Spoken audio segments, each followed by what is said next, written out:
Network.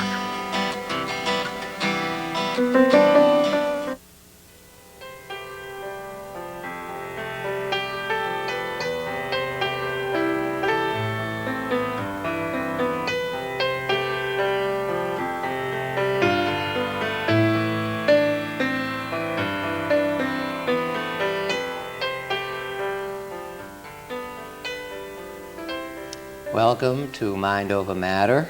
Today it's a pleasure to welcome Bob Schueler, who's Director of Programming for Center House, which is the Rehabilitation Division of Bay Cove Human Services, Inc. And I know you have a long-standing interest in rehabilitation, and particularly as it plays out in the Clubhouse model. So maybe we could start with your overview, a little history of rehabilitation, and then focus more on clubhouses and what they are and what they aren't. Sure, thanks, Thank George. you. Be happy to do that and happy to be here. Center House is a rehabilitation agency, and in order to sort of introduce what we do and what clubhouses do, it's helpful to understand sort of how the concept of disability developed and how we got to where we are today.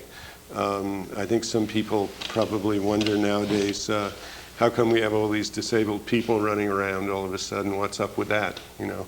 And actually, it isn't people that have changed so much as the society that's changed over a period of the last few centuries that's really affected the way people function and how we live our lives, and created some things and some needs that clubhouses have been designed to address. You really have to think back to the nature of work and how it's changed over the years to understand that, I think, and also the way families have changed. If we go back a few centuries, when we had an agrarian society, people lived primarily on farms and in large family units. If they weren't on farms, they were merchants in small shops and things like that. And in those settings, there was a variety of tasks. If you had a family farm, and a lot of different jobs to do, and a lot of different ways the work could be organized. But one thing that was certain was that a family had a built-in incentive to include everybody in being productive in the family, because you had mouths to feed. So if you had somebody who had some limitations, who couldn't do every job on the farm, they were still included, and the family would find ways to use their skills in their work. And people were included in families and went along. So families took care of their own, basically. Exactly. Families took care of their own, but they also took care of them in a way that made use of people, for the most part. So people were productive, despite any limitations they might have had, including mental illness, for example. With the advent of factories and the Industrial Revolution, the nature of work changed, and the extended families began to break up, and that really changed things drastically in the lives of people with disabilities such as mental illness. So that you had large factories established in towns, and you had standardized work tasks. People all you didn't have the flexibility you had anymore, and the factory owner had no built-in incentive to employ anyone in particular. He would set out a job the way it was to be done. It was done in a standardized way, usually as part of an assembly line. You had to work a certain number of hours, certain number of days, and if you couldn't succeed in that setting and work at a certain speed, then you were let go and they'd bring in somebody else. Okay, well, let me go back to the farm for a moment, though. Sure. Because you're sort of suggesting that even though I might have some limitations, my family would provide me work, but it would be also meaningful work. That's right. It wouldn't be just make work. Right, because Okay. there are a variety of things to be done, from cleaning to planting to weeding. I mean, the same in family businesses. So you have the flexibility to design tasks around what people are able to do, and you take advantage of your workforce, which are your family members. So even though you were limited, there was always something useful for you to do as your contribution to the team effort. That's right. And in You were part of factories, it's things. obviously structured very differently. Right. Okay. In factories, you either do the work according to the pace and the style and the demands of the job, or you let go and you're excluded. We're talking about inclusion and exclusion here, really. The other thing that happened was that when factories were set up in places like Lowell and Lawrence, for example, here in Massachusetts, people, usually single young women, were brought in from farms and put up in dormitory settings, and families began to be separated, and people began to move to where work was. And people began to live in smaller and smaller units and not have this large family unit spanning generations that had the flexibility to take care of each other. And of course, this applies to older people and children, as well as people with disabilities. That set up a lot of needs for things that we never had before. It's hard to imagine going back to the 17th century and setting up an assisted living community, for example, if you were an entrepreneur. Wouldn't be much need for it then, but now we need folks around to take care of our parents because we're not living with them, we're not all living together. So people began to be more and more excluded, and it's been a process that's gone on more and more and more all the time. Even between 5 years ago and today, there are fewer family-run drugstores with lunch counters. They've been replaced by McDonald's, which has a standardized way of operating, has no built-in incentive to hire me if I have a disability. So I'm not a member of the family, much as the advertisement might imply otherwise. So it got to the point where in the 19th century, people who were socially conscious and aware noticed that there were people on the streets who were suffering and dying because they couldn't fit in and they had no place to go. And that was the start of the asylum movement, which set up what became very large institutions to house people who couldn't fit in, who didn't seem to be able to make it, and whose families were no longer around to care for them and to employ them. And caring for and employ are really two different things. The asylums cared for people. We would call it warehousing now, but it was a lot better than starving to death. What they often didn't do was give people meaningful work and a stake in the system. They cared for people in a way that tended to encourage them to be passive. Although in all fairness to the asylum movement, I mean, I think there was a sense, like through Dorothea Dix, that asylum in a bucolic setting was curative. You know, that it was a certain healing that would occur that might then allow someone to go back to this ruthless society and fit in, right? Yeah, and actually we know now that people with mental illness tend to get better as they get older and tend to be able to return. And that is really the earliest origins of the Clubhouse movement in the 1940s with Fountain House. Was started by people who were in that position, who got older, left the institutions, but had nowhere to go. And there wasn't any bucolic setting waiting for them, and often there wasn't any extended family waiting for them. So a group of people began to gather on the steps of the New York Public Library, and they began to get together and form up a group, and they called themselves initially WANA, which stood for We Are Not Alone, W-A-N-A. And they hooked up with a couple of social workers in the area and started Fountain House, which was the first clubhouse. And it was a setting where people got together to befriend each other and support each other, but also from the beginning people were aware that it was their own efforts that made the place work. So people had a place to go where they were valued and where they helped each other and had essentially a job and a reason for being. And that's really the start of the Clubhouse movement. Center Club in Boston didn't start until the middle to late 50s, so it was a bit later. And by then, the first medications were in use in the state hospitals, and people began to be discharged sooner than before because they had fewer symptoms. So we had more people than before coming home with no home to come to, and really no place in the society for them. because there was nobody who had a built-in incentive to include them. So really what's changed and what's created the need for the kinds of supports and the kind of organization that the Clubhouse represents is there aren't extended families in the way there were before. Businesses and employment isn't built around family units.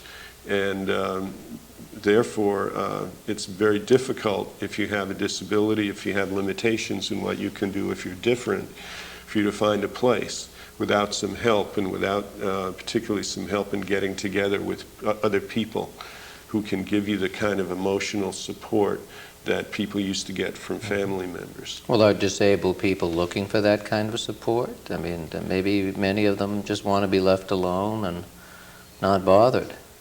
Well, sure. There are a lot of people who don't go to clubhouses, some of whom do fine and are able to function pretty well on their own, and some of whom really suffer and might become homeless and might have a great deal of difficulty. And of course, there are some people who benefit from other kinds of approaches that we've developed that they can connect with more easily. But the clubhouses were really the first community institutions that were there for people coming out of the state hospitals that answered that need of some place and some assistance to go and fit in. And they've really made a huge difference in the lives of a lot of people. And a lot of folks have been able to return to work through the clubhouses and use the support of the clubhouses. Many people have married and had their own families and eventually become reabsorbed into the community, but they always have the clubhouse to come back to. One of the principles of the clubhouse is that it's there for you whenever you need it in a very flexible way. So the way you get involved, the way you contribute to the running of the club, how long you stay, how often you come, is up to you as a person, because you're in charge of the process for you and how you use it and how you make it work for yourself. Okay.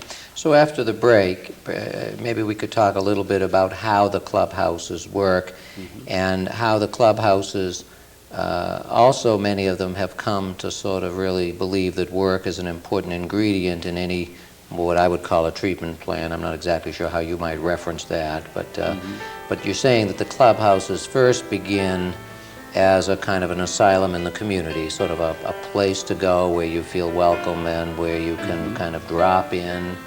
You open every day? Right, we're open 365 days a year. That's one of the principles of clubhouses. What makes a place a clubhouse. Well, let's take a break, and afterwards perhaps we'll talk about some of the principles, and then specifically as they apply to Center Club in Boston, and talk a little bit about how it works. So we'll take a break. Thanks.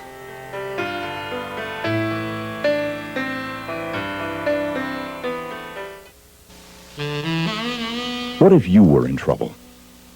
Where would you turn? In communities around the country, there is help available. Volunteers of America has been helping people build better lives for over 100 years. One of the nation's largest nonprofit charitable organizations, Volunteers of America builds stronger communities, restoring confidence and self-reliance to help people help themselves. Reaching out to abused and neglected children and families. Caring for the special needs of the elderly and disabled. Providing services to people who are homeless and in poverty. Across the nation, Volunteers of America helped over 1.5 million people last year. There are no limits to what can be done. Find out how you can help change lives in your community. Call 1-800-899-0089. Volunteers of America. There are no limits to caring. Wherever you go, you see the signs. A new century is coming, and with it, 1,000 questions. Will there be peace? Will your family ever be in harm's way? Will a small town in Texas be hit with a hurricane? Will your daughter ever need a new kind of blood treatment? Will that nice man who hands you the paper ever need a hand to hold in a time of need? We have no crystal ball for the world that awaits, just one promise. We'll be there, whether it's in the eye of the storm, in your darkest hour, in your time of need, or in the light of day. We'll be there.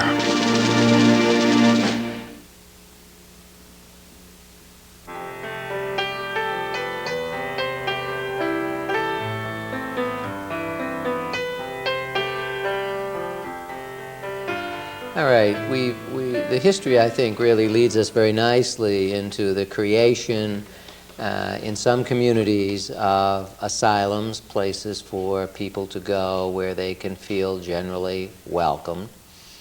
You mentioned some principles. Perhaps we could start with some principles and then you can apply them or tell us how they apply at Center House. Sure, thanks. I think one of the first principle is that the clubhouse is there to help provide friends, home, and meaningful work. And all those things sort of go together. And I think people in clubhouses have always seen those things as going together and trying to approach them in an integrated way. You referred to them as asylums in the community, but I think and we've had asylums in the community, and we've tried that at various times, and we still do it in some places. The clubhouse movement from the beginning, particularly at Fountain House, was very much geared towards work, towards taking advantage of people's abilities and helping people make an active contribution, in some cases really being very persistent in pushing people to be involved actively. Well, who's doing the pushing? I mean, who decided that work was important? Well, Where does that idea come from? I mean, we both, I know, are believers, but where did the idea come from? well, I'm not sure entirely where the idea came from, but it's played out in a variety of ways. Fountain But is it House staff certainly, pushing or patients initiating? Clients, I residents, think it guests? was a joint effort in the case of Fountain House, that really the culture that developed there, developed by the professionals and discharged patients who came together. I think John Beard, who was who early on became the director of Fountain House and was for many, many years, really had that value very strongly. You know, in our society, in our culture, I like to say that work is kind of the currency for acceptance and in inclusion. We identify ourselves by the jobs we do to a great extent. And in order to be, it's very important to be a part of things. One of the things we learned from asylums, and we learned also from having things like just centers that were just drop-in centers and just places for people to be cared for, and group homes where you could just sit and have your basic needs met and not be involved actively and not be pushed to be involved. We learned that the kind of destructive things that happened in the asylums and in the institutions can happen in the community in that setting if we treat people as if they're helpless and can't do anything, because you just can't maintain your self-respect and do that, and you just end up not having enough in your life to keep yourself alive and active and involved. So I think people in rehabilitation, and certainly people at Center House and in clubhouses throughout the country and throughout the world, have been convinced of that by a variety of experiences.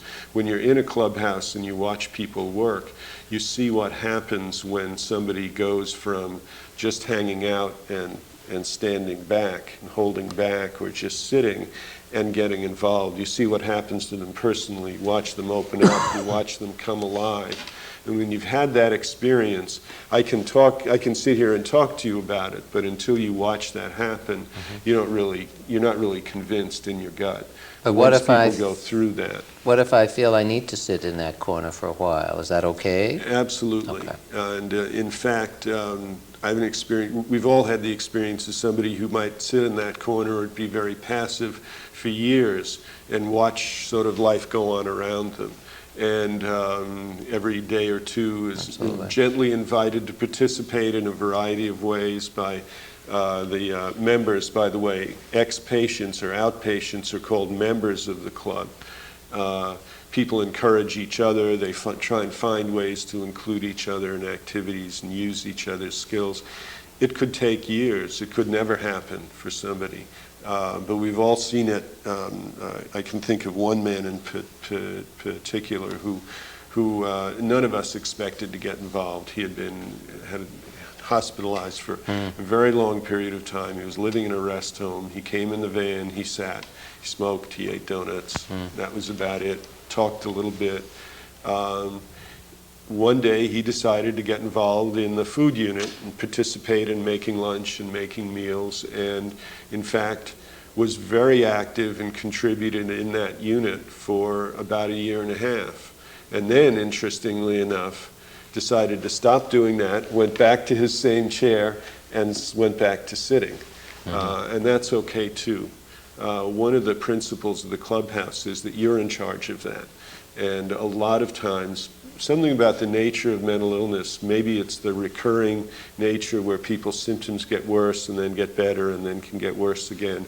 Maybe it's the sensitivity that people have to stress and the experience of having their self-esteem be kind of fragile. But people who work very often can go into a job for a period of time and then have to pull back. They have to kind of consolidate and stay to themselves for a while. And we've learned that that's okay, and we just keep encouraging people to try again. And that's become one of the primary principles for all of us doing this kind of work, whether That's it's wonderful to Clubhouses or see, anything else. as you say. I mean, the other day I've had back surgery recently, so I'm not supposed to lift anything, and my wife was bringing an oak rocker to the clinic, and one of these patients who's really sitting in the corner, watching the world go by, was walking by.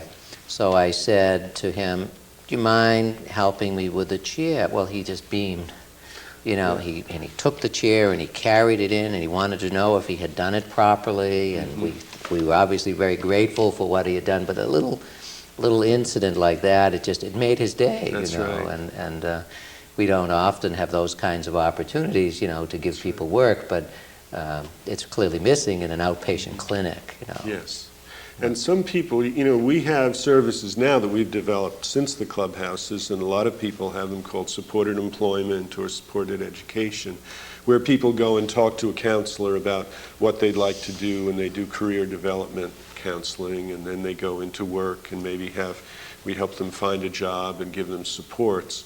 The Clubhouse does all of that, but does it a little bit differently. Some people are very comfortable going to talk to you and, this is what I want to accomplish, how can you help me? And that, by the way, is sort of one of our watchwords is in all of our settings in this field. What do you want to do and how can we help you do it? That's just the way we relate to people. But for people in a club, you might not have the confidence or the self-assurance to say, I want a career, I want to do this. They may feel that they need to sit there, but they may respond to somebody who comes in and obviously needs help. And they may notice that people they've come to know need help accomplishing certain things. And sometimes that group pressure or that group encouragement, it's really kind of outside of yourself. It's not reflective. It's as if you were in a family and you were pitching in, setting the table or doing the dishes. People get involved in that way. So the Clubhouse is really a big family setting in some ways. And for a lot of people that works better than sort of self-consciously talking with somebody about the career and what do I want to do. Because when you're very discouraged, that's awfully hard to do. Well, does that sometimes become a barrier for, say, new patients? Do you have the insiders and the outsiders? Do you have new people finding that it's hard to break in to this family, for example? You could, except that there are certain principles of a clubhouse that get pushed very hard, and one of them, I know you mentioned you had gone to Fountain House, and the Fountain House has people come to it for training. I never forget when I did, which was many years ago, and all I remember is walking into a big room and having a bright light shine in my eyes and a camera stuck in my face and being included right away. People, part of the culture in a clubhouse is if you walk in, people come over to you. There's a funny story. Bob Oken used to be the commissioner of the Department of Mental Health a number of years ago, and a lot of us had been working on him.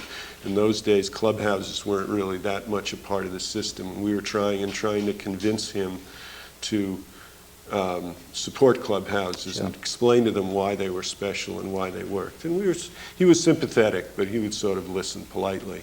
And after he stopped being commissioner, he told this story about one day late in his tenure when he was kind of being assaulted from all sides politically and under a great deal of stress.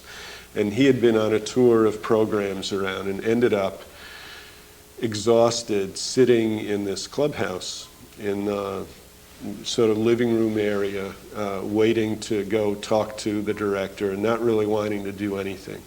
And he describes having people come over to him and greet him and say, "How you doing?" And they could tell he was under stress and depressed, and they reached out to him and they got him coffee. These were all the members. They didn't know who he was. And he said that's when he finally got it. Of course, it was too late for us because 2 weeks later he wasn't the commissioner anymore.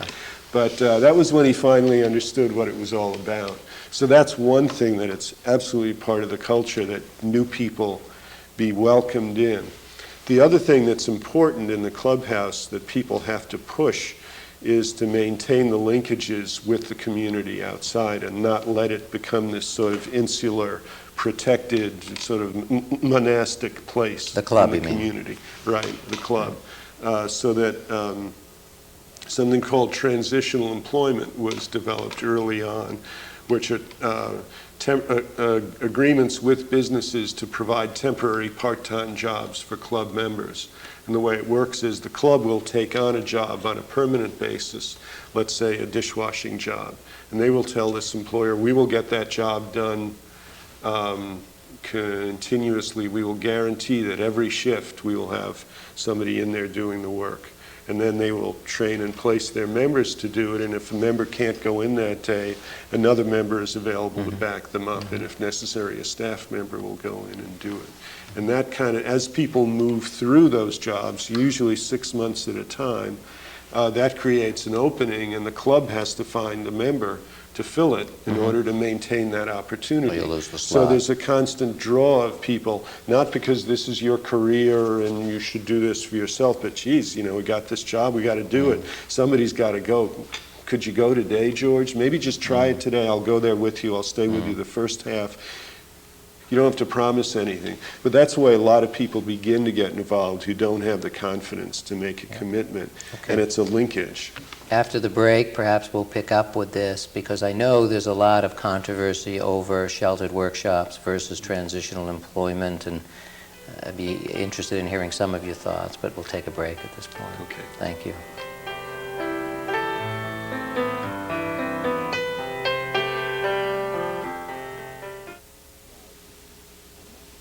Higher Enterprises, a nonprofit vocational training organization, works in partnership with local businesses in Walpole to provide creative and cooperative solutions to the community's labor needs, while helping individuals with disabilities prepare to enter the workforce. Higher provides job training and counseling to dependable, motivated men and women. From Department of Mental Retardation, Massachusetts Rehabilitation Commission, and Department of Mental Health. Contract jobs include mailing, packaging, assembly, and janitorial services. Higher also gives to the community through horticultural services and public outreach activities. To learn more about Higher, Call 508-668-4592. My Youth for Understanding experience was the best thing I've ever done in my entire life.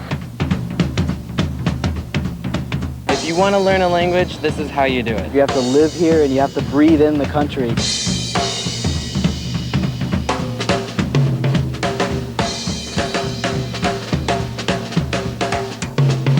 You meet a whole new family that are willing to accept you and take you in. I feel just like I'm a part of their family.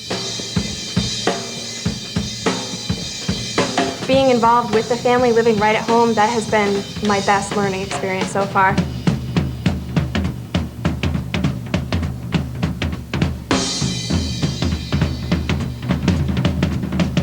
You only live once, so you do it, try it, live it. It was great. It was incredible.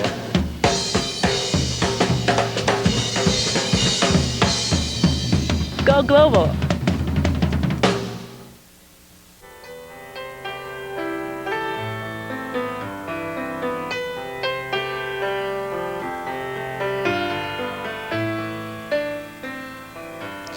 Okay, let's walk a new member through. Let's say if I have applied, which is to say I've mustered all my courage and I've knocked on your door on Boker Street, and I say to you, I'm interested in being a club member. How does it work? Well, first thing that would happen would be you would be taken on a tour of the club by another member who is experienced as a tour guide. And they would show you the work units or the work teams that make up the heart of the club, sometimes called the work ordered day. We'll talk about that. Sure. So they'd show you the dining room, they'd show you member services, you'd see people working on computers, putting together a newsletter, taking attendance, preparing and serving lunch or whatever stage that was in.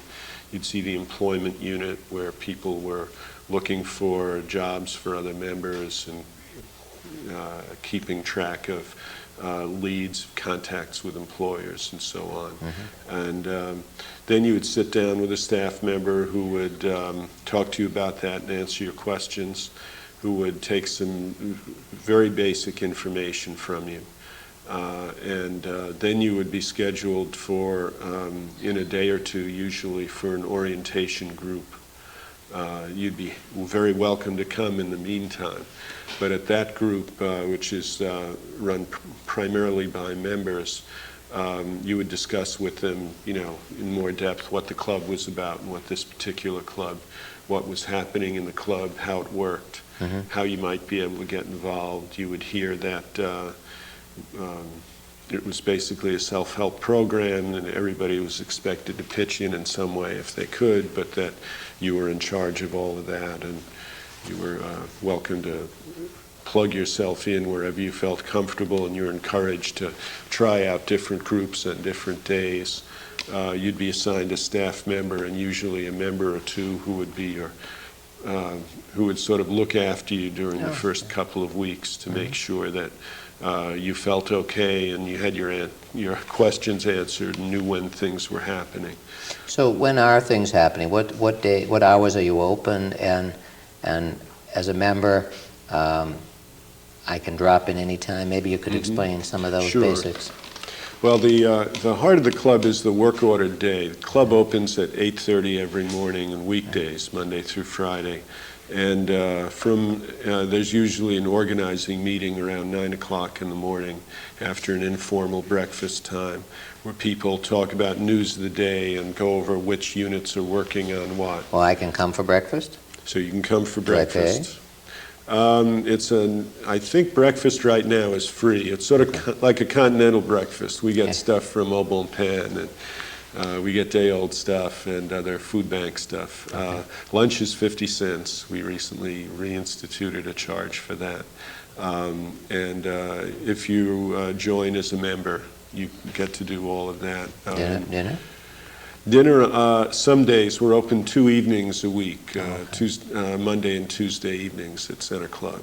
And we're open Saturday from 10 to 5:30 and Sunday from 1 to 5.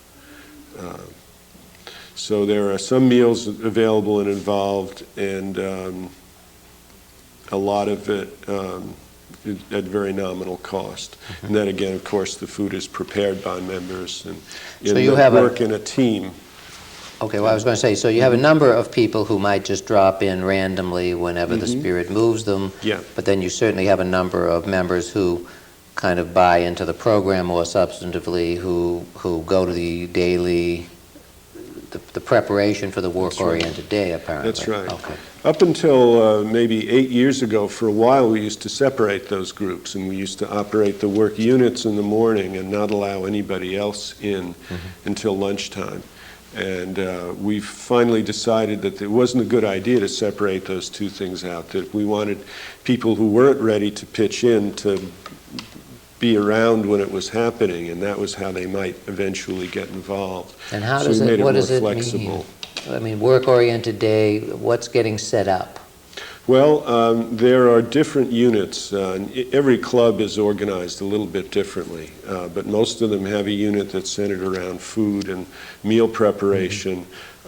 We have a membership services unit that does newsletter, does outreach, contacts people who are regular members who may not be coming, or often we know that they're in the hospital or something like that, or need other kinds of supports. So we are have an employment unit. So normally people will join a unit and identify with that unit and be a part of that team. We very much encourage people to do that. And usually they will, we assign a staff member, actually selected by the member, to usually help supervise the unit that they work in. Okay. So a lot of the units are focused on getting the work of the clubhouse itself done. Exactly. Okay. But one of the units is focused on employment? Right. Okay. That's helping to find people jobs and to find new transitional employment opportunities. The transitional employment jobs that I mentioned, which are really like work slots that the club makes a commitment to keep filled, those are each attached to a unit. So part of the work of that unit, for example, the food unit, in addition to preparing lunch, they're responsible for the usually 5 or 6 jobs in the community that are attached to that unit. So those members who participate in that unit are the ones who most likely will cover those shifts. Usually for the food unit, it's something food related. Now tell me about your sheltered workshops. Well, sheltered workshops are a different approach that have worked differently, and they have some advantages and some disadvantages compared to the clubhouse model. Some people are very reluctant to get involved and do anything without getting some money. And many people will become very readily involved and feel much more, it'll be a real boost for them to get that paycheck right away. And the workshop offers a setting where you can work at your own speed and be paid accordingly. So people are paid at a piece rate based on their productivity. Some people might work at 20% the speed of the industry standard, and they'll get 20% of the prevailing wage. Now, the problem over the years with workshops has been that people can get stuck in them. So in our workshop and other workshops that are remaining, there are a lot fewer than there used to be. You have to make a very, very strong effort to keep encouraging people to move into jobs. We're fortunate right now that the unemployment rate is extremely low, and there are lots of opportunities for work for people.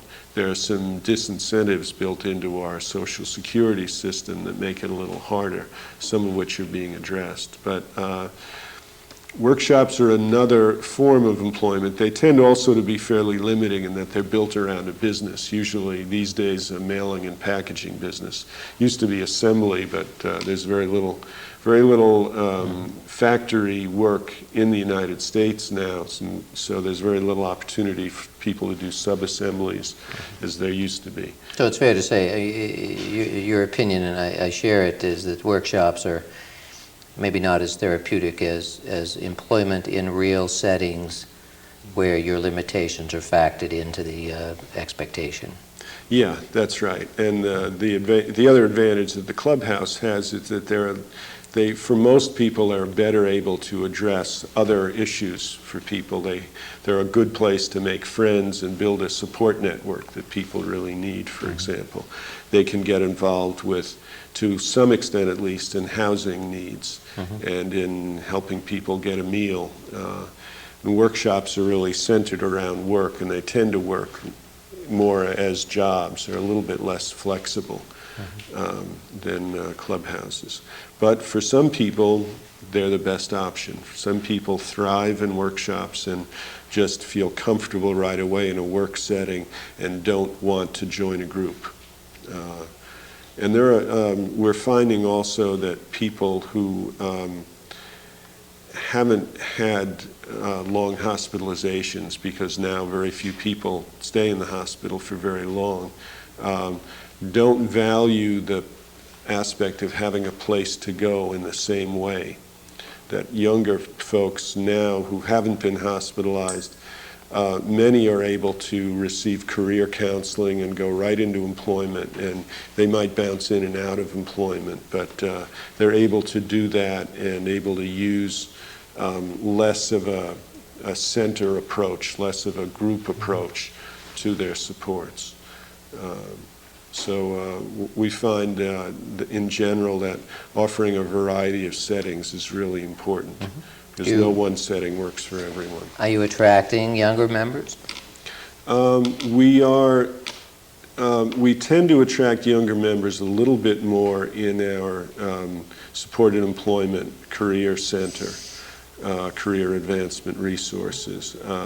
We're a little bit disturbed that we don't see younger people making it into the DMH system right now, and I've begun to address that with the department. I'm not sure they see it yet, but we actually serve more people in there between the ages of 50 and 60 than we do between the ages of 20 and 30. And we're concerned about that. We're not sure what's happening to some of those younger folks, and we think we're hoping that they're employed or in and out of school, but we're afraid a lot of them are just not. They're sort of at loose ends, and we think they could use some more supports than they're getting. So apropos to that, are younger people, as new members, likely to feel a tad more uncomfortable if they see a lot of more midlife and older people? Yeah, I think that's part of it. We've tried at various times to set up groups and programs specifically for younger people.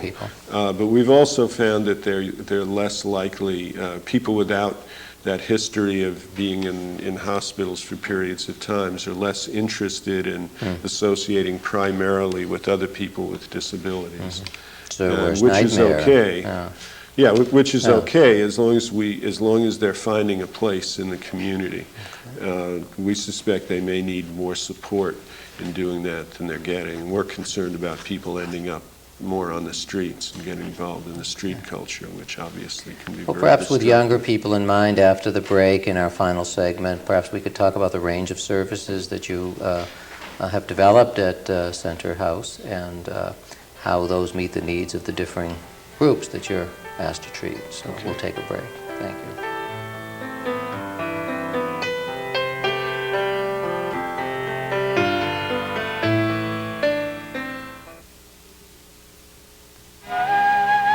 I thought my baby would look just like me. I knew she'd have lots of curly hair. I thought he'd be strong. The biggest eyes. Her father's smile. I thought I'd be there to see it. Every minute of every day, a woman dies during pregnancy or childbirth. Almost 600,000 women each year. A tragic loss of our nation's daughters, sisters, workers, wives. And when they die or become ill, their babies often do too. Yet more than 90% of these women could be saved for as little as $2 per person per year. The Safe Motherhood Initiative has developed simple, affordable health and education programs that save lives. To find out how your government and community can help, visit our website or write us today. The Safe Motherhood Initiative, because our mothers are our future. No matter who you are. No matter where you're from. No matter where you're going. You can be certain. No matter who you are. City girl. Country boy. Athlete. Student. Happy. Thoughtful. Tall. Short.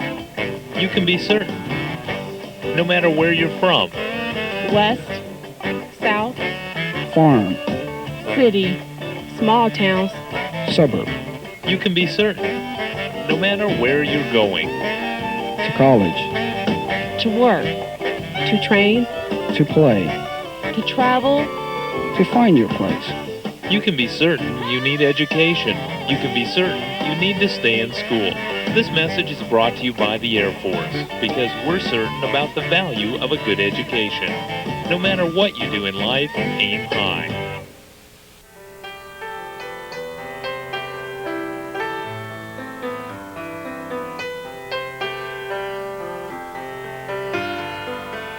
So maybe it would be helpful in our last segment to sort of look at the range of services that you have provided to meet the needs of the clients that are seeking you out, perhaps with a little focus on some of the younger people.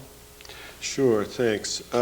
We tend to get younger people more in our day treatment program right now, which is a center where people go to groups during the day that are very structured. It's a choice of sort of educational and therapeutic groups of various kinds. I think the reason we get more younger people there is more that they haven't yet gotten involved in the state-funded mental health system, which funds most of our programs. And I think that's kind of a shame. I'd like to get younger people involved in our employment and career services sooner in particular.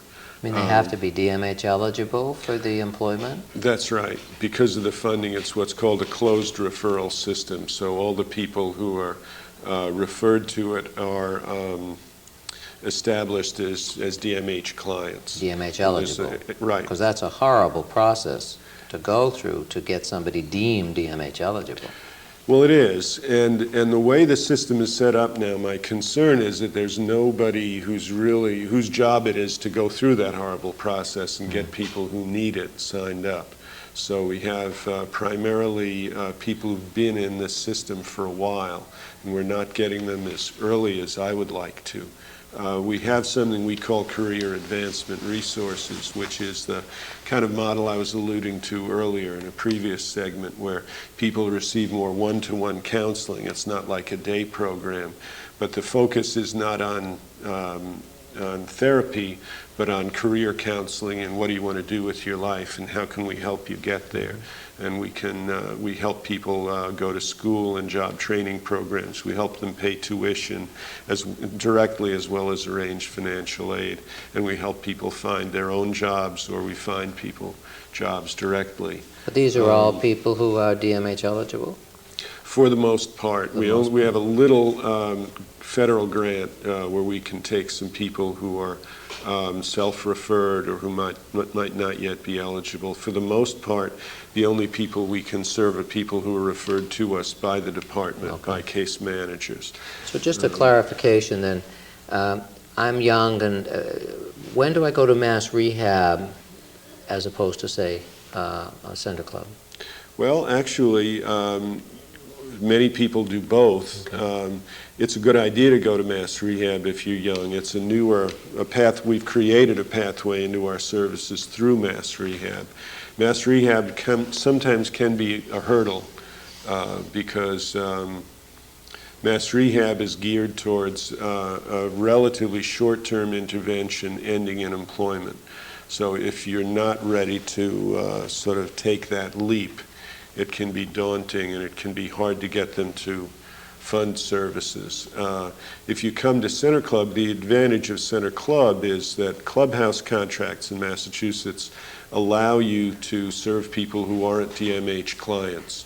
It's actually one of the ways that people can get into the DMH system, and we can then help them go through that ordeal of compiling all the information and the history and the assessments you need to become DMH eligible. So that can be a good place to go for people who want that, and you can also get tuition assistance and job placement help through Center Club, as you can through any of the other clubhouses in the area. We also have a couple of more specialized programs, one called Skills Training, which is a very individualized program for people who are usually relatively severely disabled and have individual needs and maybe don't like to go to group settings, but need a particularly tailored kind, sort of custom tailored kinds of supports. And that's just a small program that's very, very flexible, that can accommodate people. And so we try and offer a range of services, and really that's what mental health systems need is ranges of services. And very often people will be hospitalized in a psychiatric inpatient unit and be discharged initially to our day treatment program. As anybody knows who's been hospitalized for anything recently, as soon as you can open your eyes and take one foot out of the bed, you're discharged. And often people are just beginning in their recovery at that point. So the day treatment program can help them sort of establish their baseline again, get back to who they are, and then make the transition to rehabilitation services in our system or from another company that can give them the ongoing supports they need to get back into the flow of things. Now, day treatment is a day hospital, or how do you differentiate? Day treatment is a less intensive form. A day hospital has nurses and doctors attached to it. It's usually a very short-term matter of a few weeks that it's available for people. And it's very much a brief transition. Day treatment for people who don't need quite that level of intensity can serve that function, but it's available for a longer period of time. Like average? Average is probably in our day treatment program about 8 months. And that includes people who are involved for 2 to 3 years and other people who are involved for a couple of months. And do a lot of your day treatment people also use the clubhouse? Yeah, it's quite common. And in fact, a lot of our club members will utilize the day treatment program when they need it. So it's been a nice exchange. We encourage part-time schedules in our day treatment program. Often people can make a transition out of the day treatment program into something else. But you have a minimum of 3 days, I know. 3 days initially, that's right. Okay. Yeah. Okay. But it's not a minimum of 3 days all the time. When you're phasing out, you can be 1 or 2 days for extended periods of time if that's what works for you. Okay. And you don't do outpatient work? Right. We don't have an outpatient leave that for clinic. us. That's right. Because we share a lot of clients in common. Yeah. Right. And our day treatment program is different from a lot of them because of that, and that we don't take over treatment responsibility from a person's psychiatrist or outpatient clinician. We work with them so they can maintain their normal treatment. And our staff are very responsive to therapists and very used to working as part of a team in that way. So we find that works well. Now, if you're in day treatment, you can get transportation to the program. Right. We don't provide that directly. Many people take cabs or the ride, Medicaid voucher. I think we're the largest destination point for the ride. For the ride, actually. Okay. But for people in the clubhouse, it's fairly easily accessible by public transportation. That's right. We're right downtown in the government center area, right near the orange and the green line, and beautiful a short building. walk from the red line. Yeah, we were lucky. We were able to take on an old city building. It used to be, I guess, part of the Department of Public Welfare, and we did a whole renovation of it about a little over 10 years ago, maybe 12 years ago now. It's nice to have a sort of a good, attractive, well-maintained place for people to come. As we wind down, we just got a couple minutes left. Bob, what do you think makes it work well? And then just quickly, perhaps, what are some of the headaches? I think what makes it work well is constantly staying on the principles that people are welcome, that everybody's different, that people are complicated individuals and nobody can tell them, nobody can decide for them what's best, that you have to try and meet everybody where they are and accept them as they are, and that everybody has a great deal to offer. And I think if you keep to that, that works well. By the way, I should put in a plug here that we're always looking for people to work for us, especially in these days of very low unemployment. So we're looking for people with sort of a combination of brains and heart. So there's a lot of heart involved in this work. And I think that kind of teamwork where everybody recognizes the abilities and contributions of everybody else. I think if everybody treats everybody along those principles, whether they're consumers of our services or staff members or administrators, that's what makes it work. I think when things get divisive or when people can get discouraged and you start to see somebody losing a job as a failure, then you're off the track, because everybody has bumps in the road, and it's real important to keep at it. And that's what, because people with disabilities have to do that. They don't have a choice. They are challenged. Practice, it's not easy. Practice. Yeah, keep doing it. Doesn't always work out the way you'd like it, but so I think that's what makes it work for us. So would you say that people can basically not succeed, I won't say fail, not succeed at something and still feel that they can come to the club and get a positive greeting? Oh, and that's just so important. I'm glad you mentioned that, because I didn't. I remember again an experience from my training at Fountain House where somebody had worked on a transitional employment job for 2 weeks and came off the job and were greeted with a big hug and say, "That was terrific, you worked for 2 weeks." Not, "Oh geez, you lost the job and you only lasted 2 weeks." And those little experiences are just very powerful. You did it 2 weeks, next time maybe it'll be 3 weeks, next time maybe you'd like to try something different, but it's always, what's the next thing? What's the next thing? It's never a question about, geez, is this worth it? Or, gee, I spent all that time setting up that job.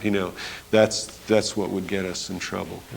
And that works. People keeping at it, it's very gratifying when you have somebody who's worked with you for years and they've worked a series of jobs and they're still going out there, and they certainly feel better about themselves now than they did 10 years ago. You said you didn't get very far with Oken, at least that's what I heard you say, because none of us got very far with him.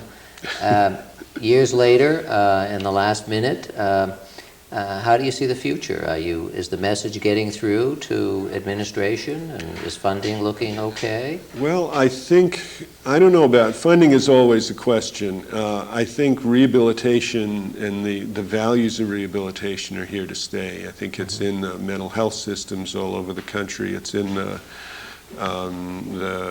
health maintenance organizations and the managed care organizations have embraced it. So I think that approach is here if we keep at it.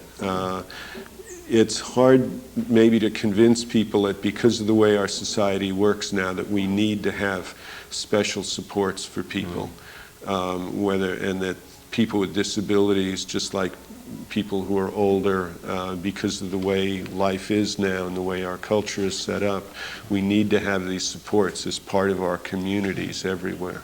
Well, we do have to stop, so we could go on for hours. On behalf of the Alliance, the Norfolk Alliance, I want to thank you for being here, Bob. I really appreciate it and think it was a very useful conversation about clubhouses, so thank you very much. Well, thank you, George. It's been a great pleasure to be here. Thank you. So we keep talking. Okay.